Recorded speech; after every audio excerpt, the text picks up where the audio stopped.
السلام علیکم ورحمۃ اللہ وبرکاتہ۔ امید کرتا ہوں میرے تمام بہن بھائی خیر عافیت سے ہوں گے۔ اللہ پاک آپ کو دنیا میں بھی اور آخرت میں بھی ہمیشہ خوش رکھے۔ آج جو صورت ہم نے سیکھنی ہے سورۃ اللہب ہے۔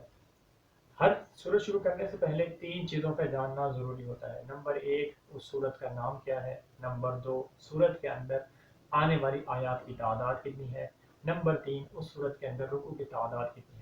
آج جو صورت ہم نے شروع کرنی ہے اس کا نام سورۃ اللہب ہے، اور اس صورت کے اندر آیات کی تعداد 5 ہے، رکوع کی تعداد 1 ہے۔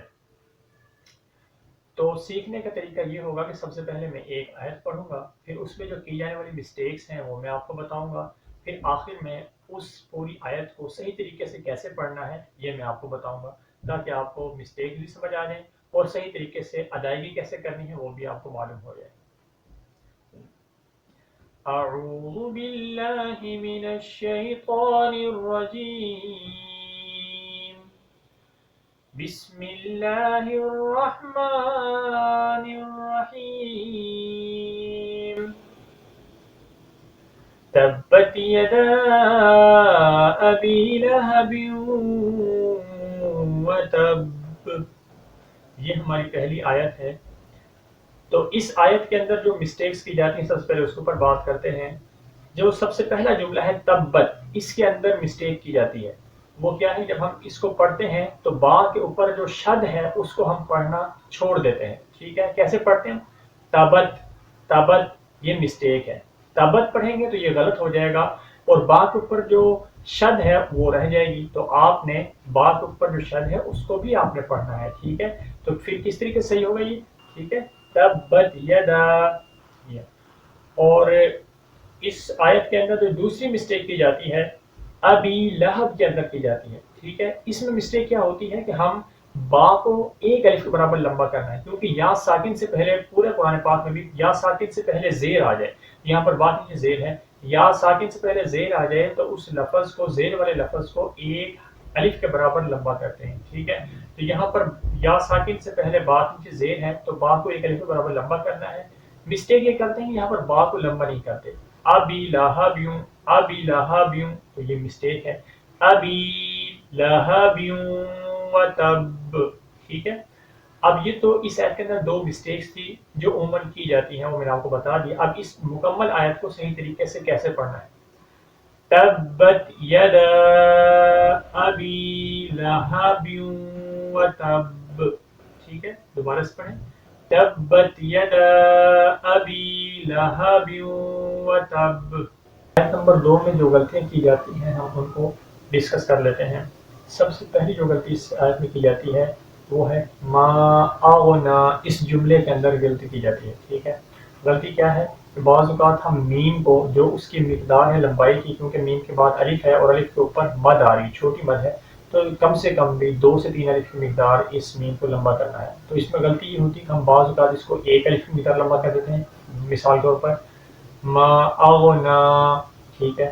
تو اس کی جو مقدار ہے لمبائی کی وہ ادا نہیں ہوتی، ٹھیک ہے۔ اور بعض اوقات ایسا ہوتا ہے کہ ہم جلد بازی میں پڑھتے ہوئے، تو اکثر یعنی کہ جب آپ اسپیڈ سے قرآن پاک پڑھتے ہیں تیز رفتار سے، تو آپ سے یہ غلطی ہو جاتی ہے کہ آپ میم کی جو مقدار ہے لمبائی کی اس کو ادا نہیں کرتے۔ آپ کیسے پڑھ جاتے ہیں؟ ما اغنا، ٹھیک ہے۔ تو اب یہاں پر میم کو جو اس کی مقدار تھی اس کے لحاظ سے آپ نے لمبا نہیں کیا، تو یہ غلطی ہو جاتی ہے، ٹھیک ہے۔ اور دوسری غلطی اغنا کے اندر ہوتی ہے، یہاں پر غین کو گاف سے بدل دیتے ہیں، ٹھیک ہے۔ یہ جو غلطی ہے عموماً جو زیادہ یعنی کہ پڑھے لکھے لوگ ہیں ان کے اندر یہ غلطی بہت کم پائی جاتی ہے، لیکن دیہات وغیرہ میں آپ کو یہ غلطی ملے گی، ٹھیک ہے۔ ما اغنا، وہ اس طرح پڑھ دیتے ہیں، غین کی جگہ پہ گاف پڑھ دیتے ہیں، ما اغنا، ٹھیک ہے۔ تو یہ غلطی ہے، کیونکہ ایک لفظ دوسرے لفظ کے ساتھ تبدیل کر دیا آپ نے، بالکل ترجمہ تبدیل ہو جائے گا، ثواب کی بجائے آپ کو گناہ ملے گا، ٹھیک ہے۔ تو کیسے پڑھیں گے؟ ما اغنا عنہ مالہ وما کسب۔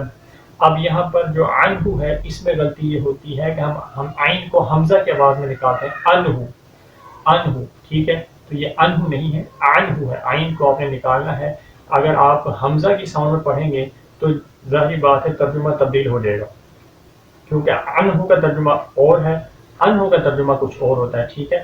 تو اس لیے ترجمے کو آپ نے تبدیل نہیں کرنا، حمزہ نہیں عین پڑھنا ہے، عنہ مالہ وما کسب، ٹھیک ہے. آیت نمبر 3 دیکھیں ہم سیصلی نارا ذات لہب. ٹھیک ہے، یہ مکمل آیت ہے. اس آیت کے اندر جو مسٹیکس کی جاتی ہیں وہ آپ غور فرمائیں کہ یہاں پر سیصلا کے اندر جو سواد ہے اس کو ہم سین کے ساؤنڈ میں پڑھ دیتے ہیں، جیسا کہ سیصلا سیصلا، تو یہ سواد نہیں، آپ نے سین کے آواز کے ساتھ پڑھا ہے، آپ نے سواد کو سین سے تبدیل کر دیا، یہ غلطی ہوتی ہے. تو اس غلطی کے اوپر بھی آپ نے توجہ دینی ہے، سین نہیں سواد پڑھنا ہے. ٹھیک ہے، یہ بہت عموماً یہ یعنی کہ یہ جو غلطی ہے سواد کو سین سے تبدیل کر دینے والی، یہ جو ہے بہت زیادہ لوگوں میں پائی جاتی ہے. ٹھیک ہے، تو سیصلا جہاں پر لام کے اوپر کھڑا زبر ہے تو اس کو آپ نے 2 الف کے مقدار لمبا کرنا ہوتا ہے. ٹھیک ہے، سیصلا نارا ذات لہب ذات لہب. تو اب یہاں پر ذات لہب کے اندر یہ مسٹیک ہوتی ہے کہ ہم جلد بازی میں پڑھ دیتے ہیں ذات لہب ذات لہب. ٹھیک ہے، تو زال کو جو لمبا کرنا ہے کیونکہ الف سے پہلے زبر آ رہا ہے زال کے اوپر، تو آپ نے ایک الف کے مقدار لمبا کرنا ہے زال کو. کیسے پڑھیں گے؟ ذات لہب. اب مکمل ہے، دوبارہ سے پڑھیں سیصلی نارا ذات لہب. ٹھیک ہے، اب آگے آئے دیکھیں وَامْرَأَتُهُ حَمَّالَةَ الْحَطَبِ. اس آیت کے اندر جو مسٹیک کی جاتی ہے وہ ہے وَامْرَأَتُهُ میں. اس میں کیا مسٹیک ہوتی ہے کہ ہم وَامْرَأَتُهُ میں جو حمزہ ہے اس کو پڑھنا ہم چھوڑ دیتے ہیں. کیسے پڑھتے ہیں؟ وَامْرَأَتُهُ وَامْرَأَتُهُ، یعنی را کو ہم لمبا کر دیتے ہیں اور جو حمزہ کی جو حرکت ہے زبر اس کو ہم پڑھنا چھوڑ دیتے ہیں. کیسے پڑھتے ہیں؟ وَامْرَأَتُهُ. ٹھیک ہے، را کو آپ نے لمبا کر دیا لیکن اصل حرف کیا تھا یہ وَامْرَأَتُهُ. ہم جو آگے حمزہ ہے اس کے اوپر جو الف ہے اس زبر ہے اس کو بھی آپ نے پڑھنا ہے. ٹھیک ہے، وَامْرَأَتُهُ. ٹھیک ہے، یہ مسٹیک ہے. اور دوسری جو مسٹیک کی جاتی ہے وہ ہے حَمَّالَةَ الْحَطَبِ. حطب کے اندر مسٹیک ہوتی ہے، ہم یہاں پر طا کی بجائے تا پڑھ دیتے ہیں. ٹھیک ہے، تو کیسے ہم پڑھتے ہیں؟ حَمَّالَةَ الْحَطَبِ، تا پڑھ دیتے ہیں، تا کی ساؤنڈ نہیں آنی چاہیے، طا کی ساؤنڈ آنی چاہیے. ٹھیک ہے، تو میرے ساتھ دوبارہ سے پڑھیں صحیح طریقے سے وَامْرَأَتُهُ حَمَّالَةَ الْحَطَبِ وَامْرَأَتُهُ حَمَّالَةَ الْحَطَبِ. ٹھیک ہے، اب آیت نمبر 5 کو دیکھیں فِي جِيدِهَا حَبْلٌ مِّن مَّسَدٍ. اس آیت کے اندر جو لفظ فی ہے اس میں ایک غلطی کی جاتی ہے کہ ہم فا کو لمبا نہیں کرتے. کیسے پڑھتے ہیں؟ فی جیدہا. ٹھیک ہے، یعنی جب آپ روانی کے ساتھ پڑھتے ہیں تو پھر یہ عموماً یہ غلطی پائی جاتی ہے فی جیدہا. ٹھیک ہے، فا کو لمبا نہیں کرتے، یا ساکن سے پہلے زیر آ رہی فا کے نیچے، تو پھر آپ کو معلوم ہے کہ یہ قاعدہ ہے کہ یا ساکن سے پہلے زیر آ جائے تو زیر والے حرف کو ایک الف کی مقدار آپ نے لمبا کرنا ہوتا ہے. ٹھیک ہے، تو اب فا کو آپ نے ایک الف کی مقدار لمبا کرنا ہے. فی جیدہا. ہا جیدہا میں جو ہا ہے وہ موٹا ہے، اس کو بریک ہا پڑھیں گے تو بھی غلط ہو جائے گا. ٹھیک ہے، فی جیدہا حبل من مسد. یہاں پر اب حبل میں جو ہا ہے وہ بریک ہے، اس کو موٹا نہیں پڑھنا. ٹھیک ہے، حبل من مسد. تو یہ آج کی ہماری ویڈیو تھی. اگر آپ کو اس ویڈیو سے فائدہ حاصل ہوا ہے تو اس ویڈیو کو آگے لازمی شیئر کریں.